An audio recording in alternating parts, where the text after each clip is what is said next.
Hello everyone, welcome to a new session. This session is on the subject economics and we were studying the topic supply. थोड़ा recall कर लें, हमने previous lecture में supply का meaning बहुत detail में लिया, जो कंफ्यूजिंग टर्म्स हैं उससे रिलेटेड उसको डिस्कस किया, चैप्टर का प्रीव्यू लिया था। उसके बाद हमने बहुत डिटेल में 10 फैक्टर्स अफेक्टिंग सप्लाई पढ़े थे। And finally, in the previous lecture, I taught you a topic called law of supply, है ना। तो उसको लॉ ऑफ सप्लाई को थोड़ा सा ब्रीफ रिकैप ले लेते हैं। लॉ ऑफ सप्लाई कहता है, other things remaining constant, there is a direct relationship, there is a positive relationship between price and quantity supplied. मतलब प्राइस बढ़ेगा तो क्वांटिटी सप्लाइड भी बढ़ेगा, प्राइस गिरेगा तो क्वांटिटी सप्लाइड भी गिरेगा, यानी they will go in the same direction. इसको दोस्तों हमने शेड्यूल, कर्व और फंक्शन से भी पढ़ा।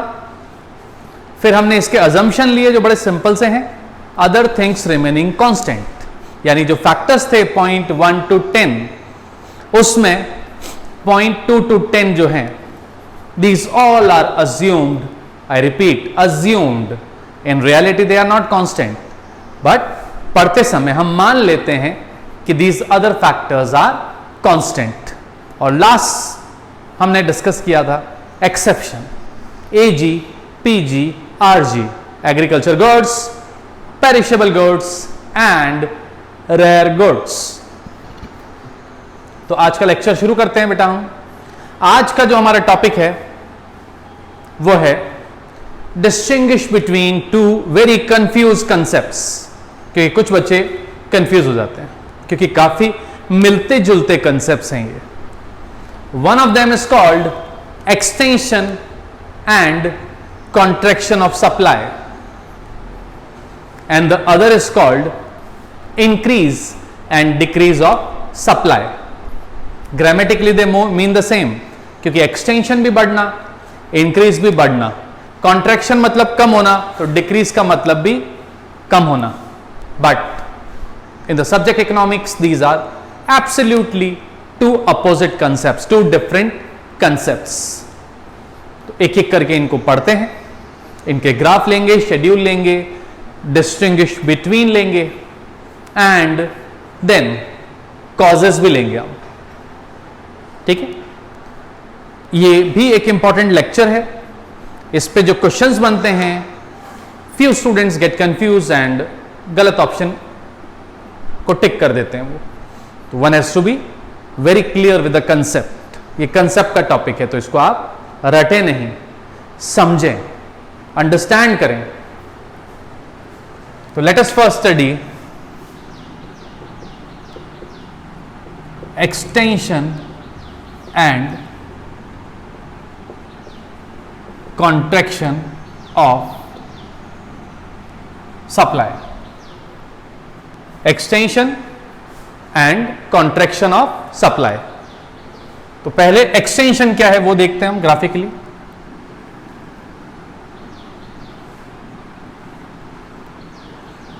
Price, quantity supplied, this is the supply curve. जल्दबाजी में ऐसे मत बना देना, डिमांड कर्व डाउनवर्ड स्लोपिंग होता है, हमारा सप्लाई कर्व अपवर्ड स्लोपिंग होता है। अब ये point A and let this be point B. This is P and this is P1. ठीक है, and this is Q and this is Q1. तो दोस्तों ध्यान से सुने, other factors remaining constant when due to a increase या rise in price, the quantity supplied increases. Rises बोल दे ताकि इंक्रीज वर्ड से कंफ्यूज नहीं हो। तो प्राइस के बढ़ने से when there is a rise in supply, this rise in supply is called extension of supply. यानी बेटा इसका एक ही कॉज है, only one cause, and that is rise in price, increase in price. आप कहेंगे सर डिमांड में तो आपने पढ़ाया था डिक्रीज इन प्राइस, तो बेटा वहां इनवर्स रिलेशन था, बिल्कुल मैंने पढ़ाया था कि एक्सटेंशन ऑफ डिमांड का कारण है डिक्रीज इन प्राइस, क्योंकि वहां जब प्राइस गिरता है तो कंज्यूमर उस चीज को ज्यादा खरीदता है, लेकिन ये सप्लाई है, तो यहां कॉज उल्टा हो गया। तो एक्सटेंशन ऑफ सप्लाई का कॉज इंक्रीज इन प्राइस है बेटा, डिक्रीज इन प्राइस मत लिख देना, don't get confuse between demand and supply. तो प्राइस बढ़ने पर सप्लाई बढ़े, इस सिंपल से कंसेप्ट को कहते हैं extension of supply. And I repeat, जब हम एक्सटेंशन पढ़ते हैं तो सिर्फ प्राइस चेंज होता है, बाकी सारे factors like price of other goods, price expected in future, और नंबर ऑफ फर्म्स, और टेक्नोलॉजी, और government policy, and even some other factors, all are assumed to remain constant. Okay? अब contraction का graph ले ले हम,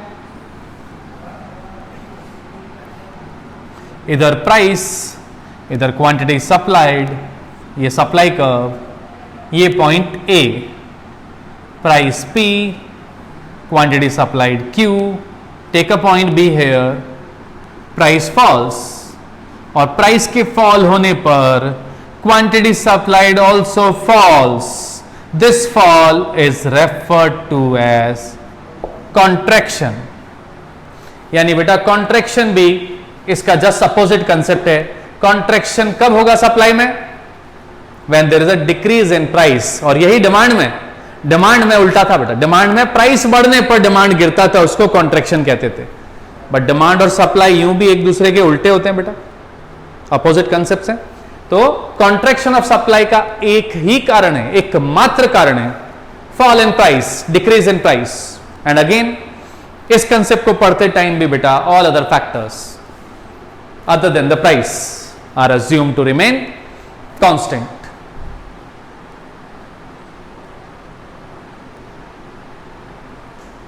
आई होप एक्सटेंशन कॉन्ट्रैक्शन कुछ clear हुआ। और बेटा in a way it is nothing but law of supply. Law of supply क्या कहता है? प्राइस बढ़ेगा तो क्वांटिटी सप्लाइड बढ़ेगी, प्राइस गिरेगा तो क्वांटिटी सप्लाइड गिरेगी। तो ये लॉ ऑफ सप्लाई तो हुआ, और अदर थिंग्स यहां भी तो कांस्टेंट है, तो अभी हम लॉ ऑफ सप्लाई पढ़ रहे हैं। ओके, अब सुने, एज स्टूडेंट्स, एज रिसर्चर्स, आप जानना चाहते होंगे कि भैया ये तो ठीक है, प्राइस चेंज होगा तो क्या असर होगा। What about other factors change हो तो उससे सप्लाई पे क्या इफेक्ट आता है? तो उसके लिए तो बेटा ये टूल काम का ही नहीं है। तो जो लोग पढ़ना चाहते हैं अदर फैक्टर्स के चेंज होने से सप्लाई पे क्या इफेक्ट पड़ता है, उसी के लिए बना है हमारा next concept, increase and decrease of supply.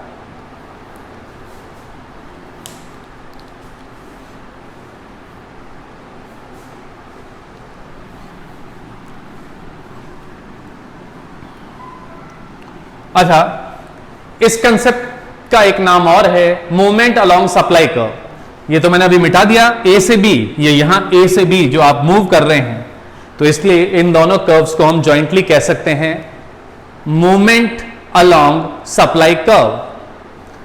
Contraction को हम कह सकते हैं downward movement along the supply curve, और एक्सटेंशन को हम कह सकते थे upward movement along the supply curve.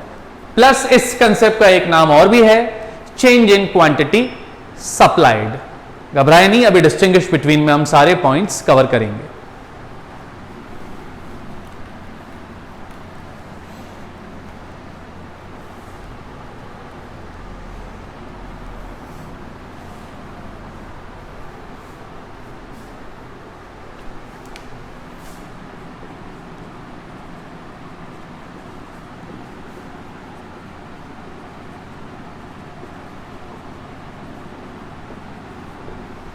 Increase and decrease of supply.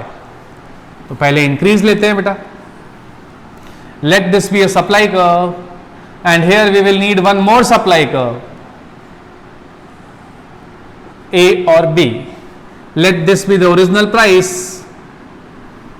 The supply is Q, and at the same price, I repeat, the price does not change, the price remains constant, the supply rises again बेटा। इस rise को इस बार हम extension नहीं कहेंगे, इसको कहेंगे increase. अब आप पूछेंगे सर प्राइस तो सेम है, फिर सप्लाई कैसे बढ़ गई? तो बेटा इसका आंसर है because of some other factor.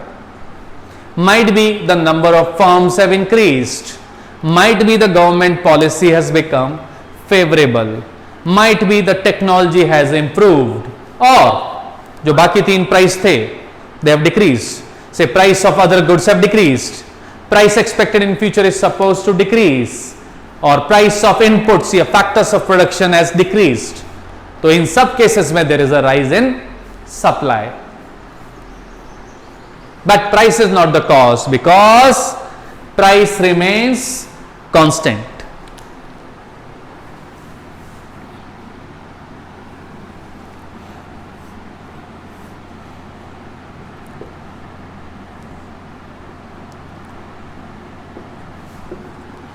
Initially supply was say OQ, but now the supply has fallen. So this fall in supply is not called contraction, it is called decrease.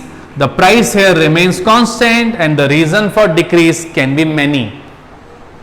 वो बेटा graph पे mention भी नहीं होता है क्योंकि यहाँ price ही plotted है और यहाँ quantity supplied, other factors plot नहीं हुए हैं, लेकिन उन अदर फैक्टर्स के कारण ही we have a new supply curve S1. अब आप कहोगे सर इसका कारण क्या हो सकता है, तो पहले तीनों प्राइस ले लेते हैं. Increase in price of other goods, increase in price expected in future, increase in price of input or factors of production, decrease in number of firms, government policy becoming unfavorable, etc., etc.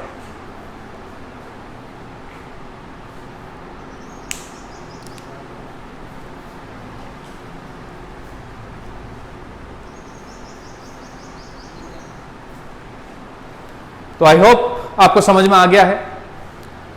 देखिए बेटा यहां भी हम इसके दो additional नाम है वो लेते हैं.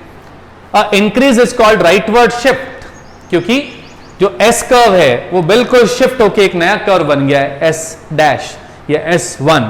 तो this is called rightward shift. And this decrease is called leftward shift, क्योंकि हमारा सप्लाई कर्व लेफ्ट में शिफ्ट हो गया है. प्लस इस कंसेप्ट का एक नाम और है चेंज इन सप्लाई. ओके,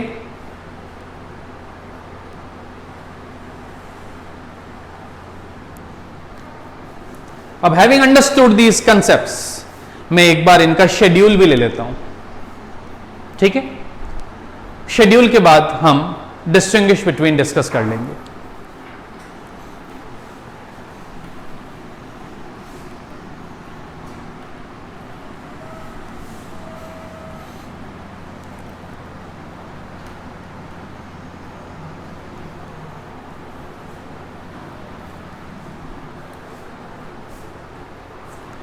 तो पहले हम शेड्यूल ले रहे हैं बेटा एक्सटेंशन ऑफ सप्लाई और कॉन्ट्रैक्शन ऑफ सप्लाई का. बहुत इजी शेड्यूल है. प्राइस और क्वांटिटी सप्लाइड, कोई दो वैल्यू ले लें, छोटा शेड्यूल भी चलेगा. प्राइस 10 पे सप्लाई 500 और प्राइस 14 पे सप्लाई 800. तो हम क्या देख रहे हैं, due to rise in price, price is the cause and rise in price, fall in price नहीं. तो प्राइस बढ़ने पर सप्लाई बढ़ा है, इसी को हम कहते हैं एक्सटेंशन ऑफ सप्लाई. कॉन्ट्रैक्शन को ले लें हम, तो 10 पे 500 और 6 पे से 200. तो क्या देख रहे हो आप, प्राइस हैज डिक्रीज्ड, उस कारण सप्लाई में भी फॉल है. तो दिस इज कॉल्ड कॉन्ट्रैक्शन. तो इतना छोटा सा शेड्यूल है जिसके थ्रू हम देख सकते हैं एक्सटेंशन क्या है और कॉन्ट्रैक्शन क्या है. हाँ, आप चाहे तो इस शेड्यूल को आगे भी बढ़ा सकते हैं कि भैया ये ले लो आप 16 और यहाँ 900 और यहां आप ले लो 5 और 150. तो even that is okay.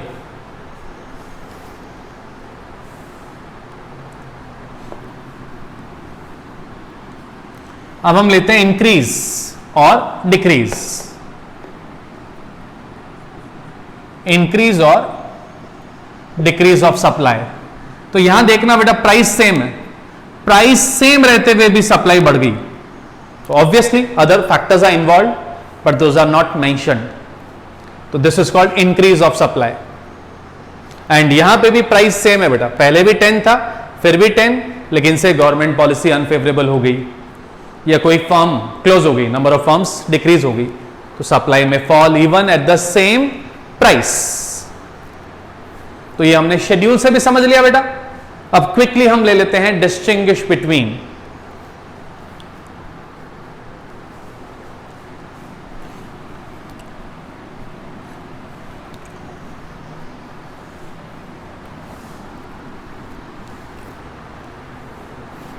It is but obvious कि सीए फाउंडेशन लेवल पे एग्जाम में ये क्वेश्चन तो नहीं आना है कि भैया distinguish between these two concepts, है ना। ऐसा क्वेश्चन तो सब्जेक्टिव क्वेश्चन तो हमारा या तो 11th-12th में आता है या बीकॉम में आता है, जहां हमें 200-300 वर्ड्स लिखने होते हैं। बट बेटा अगर हमारा अंडरस्टैंडिंग क्लियर है, कंसेप्ट क्लियर है, तो हम एमसीक्यूज क्विकली और करेक्टली अटेम्प्ट कर सकते हैं। तो डिस्टिंग्विश बिटवीन को आपको समझना तो पड़ेगा बेटा, ठीक है।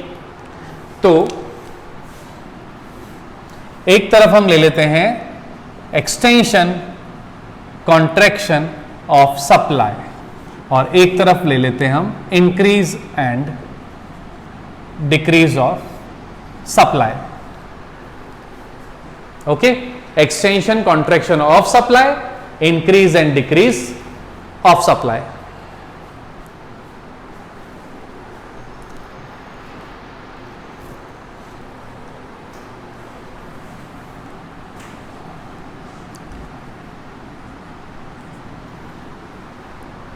पहला point, let me define it. तो एक्सटेंशन और कॉन्ट्रैक्शन ऑफ सप्लाई की डेफिनेशन क्या है, आप सुने। It refers to a change in quantity supplied caused by change in price alone. I repeat, caused by change in price alone, other factors remaining constant. I repeat the definition. It refers to a change in quantity supplied caused by change in price alone, comma, other factors remaining constant. अब हम इसको define कर लेते हैं बेटा।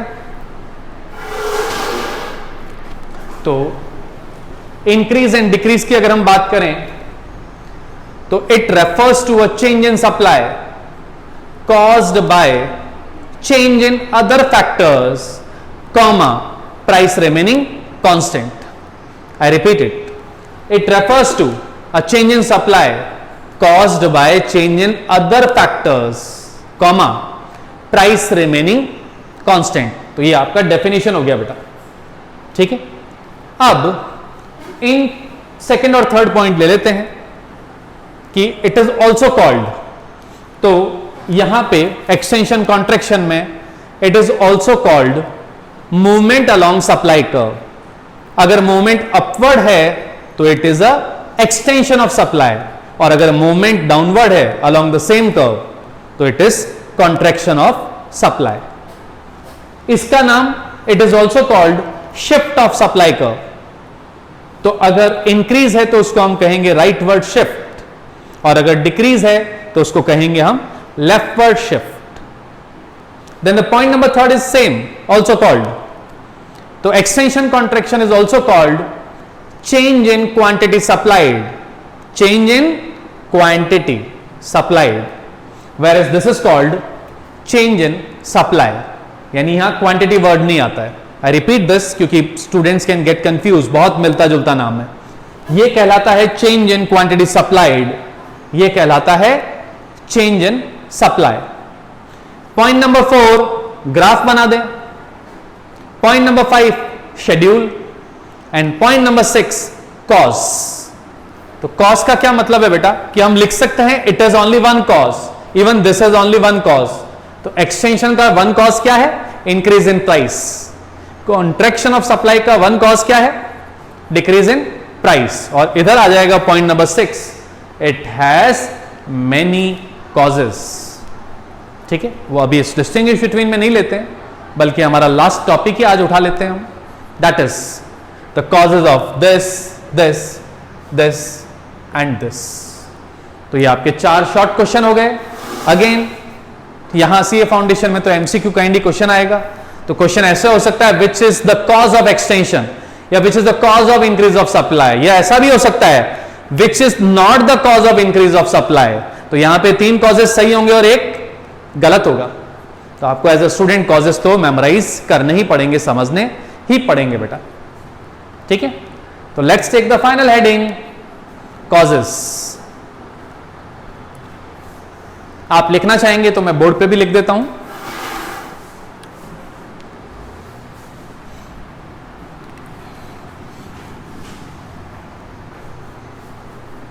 It's a important topic, okay. आप important लिख सकते हैं। तो कॉजेस पढ़ रहे हैं, कॉजेस। सबसे पहले बेटा एक्सटेंशन ऑफ सप्लाई के कॉजेस। तो ये कॉजेस वर्ड ही गलत है क्योंकि यहां कॉज ही होता है, सिंगल कॉज है ना। तो एक्सटेंशन ऑफ सप्लाई का आपका कॉज है इंक्रीज या rise in price of commodity. कुछ authors price of own commodity भी लिख देते हैं, इट्स ओके। अदर कमोडिटी मत लिख देना। इंक्रीज और rise in price of commodity.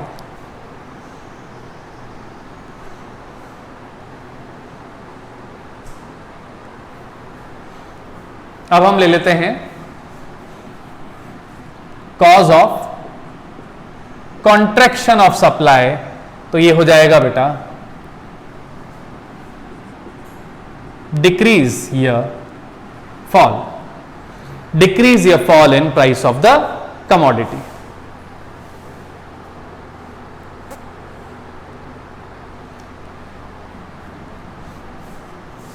ठीक है।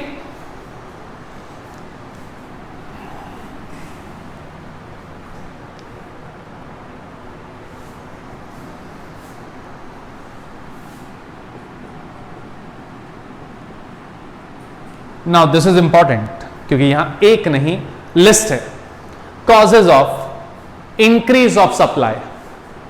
तो हम लगभग उसी सीक्वेंस में लेते हैं जिस सीक्वेंस में मैंने आपको फैक्टर्स अफेक्टिंग सप्लाई पढ़ाए थे। पहले तीनों पॉइंट प्राइस के होंगे बट प्राइस ऑफ कमोडिटी नहीं, हां, क्योंकि price of commodity here remains constant. तो हम लिखेंगे प्राइस ऑफ, या स्टार्टिंग में कर देते हैं decrease, decrease in price of other goods, decrease in price expected in future, decrease in price of factors of production या inputs। दोस्तों याद करें जब मैंने आपको फैक्टर्स पढ़ाए थे तो बताया था कि जो प्राइस के तीनों फैक्टर्स हैं other than the price itself, उनमें इनवर्स रिलेशन होता है। तो अगर हमें सप्लाई को बढ़ाना है तो इन तीनों फैक्टर को डिक्रीज करना पड़ेगा, इसीलिए मैंने तीनों पॉइंट्स के आगे डिक्रीज लिखा है। Now increase in number of firms, favourable government policy and improvement in technology, या एक और ले लेते हैं हम चेंज इन गोल या ऑब्जेक्टिव फ्रॉम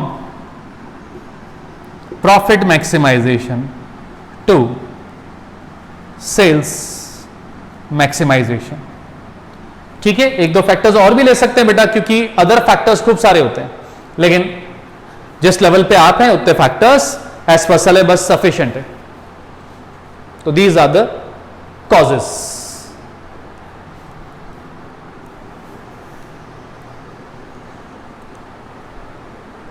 अब जो एग्जाम में क्वेश्चन आएगा कि विच is not the cause of increase of supply, which is not the cause of increase of supply में 3 तो यहां से कोई भी ले लेंगे। चौथा हो सकता है डिक्रीज ऑफ सप्लाई का कॉज डाल दे, या हो सकता है एक्सटेंशन ऑफ सप्लाई का कॉज डाल दे, तो वो गलत ही होगा। You have to be careful.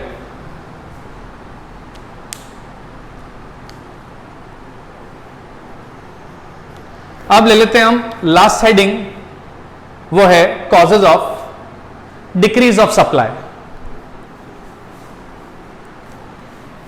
यह causes of leftward shift of supply.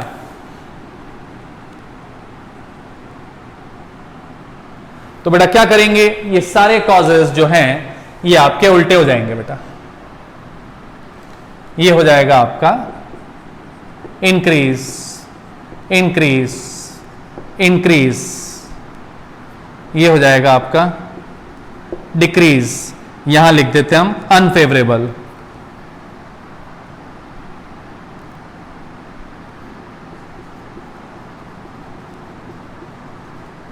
डाउनग्रेडेशन of technology, technology upgrade की जगह डाउनग्रेड हो गई। और change in goal from sales maximisation to profit maximisation. तो हमने जैसे ही कॉजेस को उल्टा किया तो वो सारे causes of decrease of supply या causes of leftward shift of supply हो गए। ठीक है, तो we have finished supply topic. ठीक है, एक बार ब्रीफ रिकैप कर दें एट द एंड। आपको थरोली आना चाहिए क्वांटिटी सप्लाइड का मीनिंग है, उसकी डेफिनेशन एक बार मैं वापस बता देता हूं। Quantity supplied of a commodity refers to the amount of goods which a firm, a producer, a supplier is willing and able to sell at a particular price and at a particular time. फिर हमने पढ़ा बहुत ही simple topic, factors affecting supply. तो बेटा these were 10 factors, 10 determinants of supply. पहला था price of the commodity, जहां हमने पढ़ा प्राइस बढ़ेगा तो क्वांटिटी सप्लाइड बढ़ेगा। और फिर हमने 9 अदर फैक्टर्स भी पढ़े। फिर हमने लॉ ऑफ सप्लाई पढ़ा बेटा, तो बड़ा सिंपल सा है, जो कहता है other things remaining constant, other factors remaining constant. ये एक नया वर्ड बताता हूं आज, citrus paribus. This is a Latin term, तो हम यूं भी कह सकते हैं citrus paribus. When price of a commodity rises, quantity supplied also rises. इसको हमने स्टेटमेंट, शेड्यूल, कर्व और फंक्शन से पढ़ा। इसके अजम्पशन भी बड़े सिंपल हैं बेटा, अदर थिंग्स रिमेनिंग कांस्टेंट, यानी पॉइंट नंबर 2 to 10 जो हमने फैक्टर्स में पढ़े थे, they are assumed to remain constant. Causes इसके कोर्स में नहीं है हमारे, और एक्सेप्शंस थे एजी, पीजी, आरजी, यानी एग्रीकल्चर गुड्स, पेरिशेबल गुड्स और रेयर गुड्स। फिर हमने पढ़ा आज का heading, extension and contraction versus increase and decrease. तो आई होप आपको सप्लाई थरोली आ गया है। Now you can attempt the questions, the MCQs which have been given to you. You can raise your doubts. Next जो lecture है इसी sequence में बेटा, वो आपका है इलास्टिसिटी ऑफ सप्लाई। देखते हैं वो 1 या 2 लेक्चर में उसको भी पूरा कर लेते हैं। तो आप चाहें तो इलास्टिसिटी ऑफ सप्लाई पूरा होने के बाद इसका असाइंड टास्क कंप्लीट करें। ठीक है, इसके बाद इलास्टिसिटी ऑफ सप्लाई के बाद I will be taking a very interesting topic friends, and that is consumer behaviour, जहां हम cardinal utility, ordinal utility, law of DMU, law of EMU, indifference curve etcetera etcetera करके पढ़ेंगे। तो keep studying, be focused, have a good day.